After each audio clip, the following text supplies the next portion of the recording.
I partnered with the Los Angeles chapter of the NFL Players Association. They co-sponsored my first study, and I agreed to pay for 30 scans, and I would evaluate these patients, these players. But after the first couple of players, I'm like, oh, you're going to have to pay for 2 scans because I want to see if I can make their brains better. I mean, that's what I do in my everyday life, take damaged brains and make them better.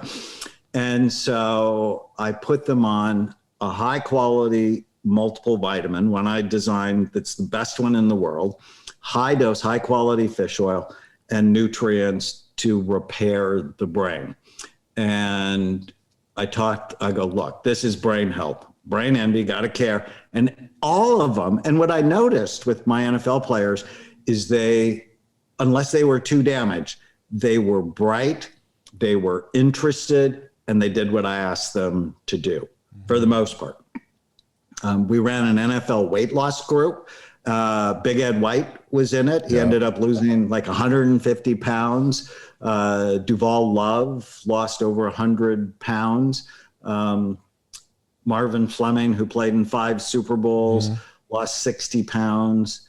And I started re-scanning them 2 months later after they're on our regimen. And oh my God, 80% of them were better.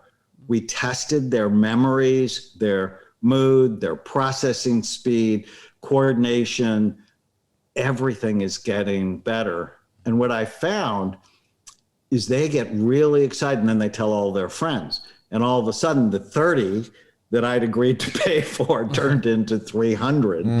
And it's been quite a wild ride. And it's not just for football, right? There are 3 million new head injuries every year in the United States. And I love firefighters too. And because they're really heroes. That's right. And almost all of them have brain damage.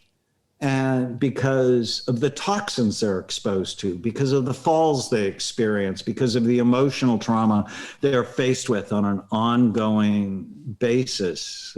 Same with police officers. So the NFL has this high profile and people love football and they're really interested in this issue. But the implications are much wider. And I'm really grateful to Anthony Davis for sort of shepherding me through this process. Yeah, so let's talk a little bit about symptoms, because I mean the obvious ones are headache and disorientation and things that you've listed. But what are some more subtle things that maybe crop up for people that is probably a good indication? Hey, I should probably go get this looked at. Well, and let me just say, I'm not a big fan of the CTE lore or the CTE, it's permanent, it's progressive. See, Doc, you're going down a road there. That's what we've heard so often. Like, this is permanent. You can't cure this. Nonsense. And it's nonsense because I have, like my friend Anthony Trucks, who played in the NFL, I have so many brains before and after. It's what they should be doing is the NFL should own it. This is a brain damaging sport. Helmets protect you against skull fractures. They do not protect you against brain damage. If you're going to play, you need to be rehabilitating your brain from the moment you start.